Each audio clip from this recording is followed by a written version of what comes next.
At a meeting on Monday, I discussed with Victorian COVID Commander Jeroen Weimer and Acting CHO Ben Cowie on the impact of the recent COVID surge on ethnic minority groups.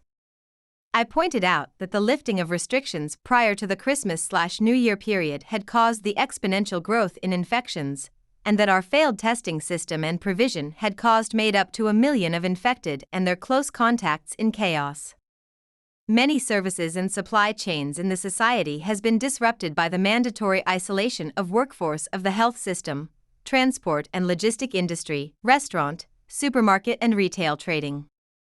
The governments have since then regulated testing and isolation policies in order to alleviate the problem.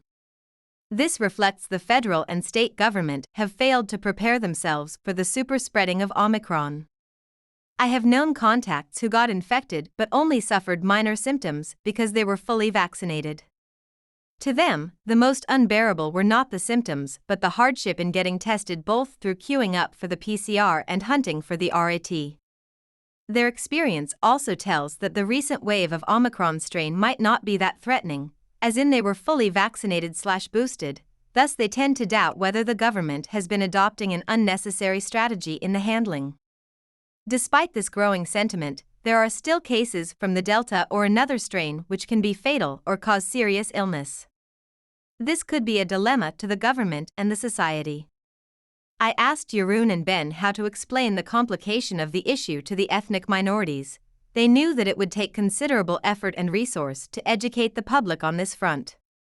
I think the federal and state governments must direct more resources on this education and publicity via the multicultural media.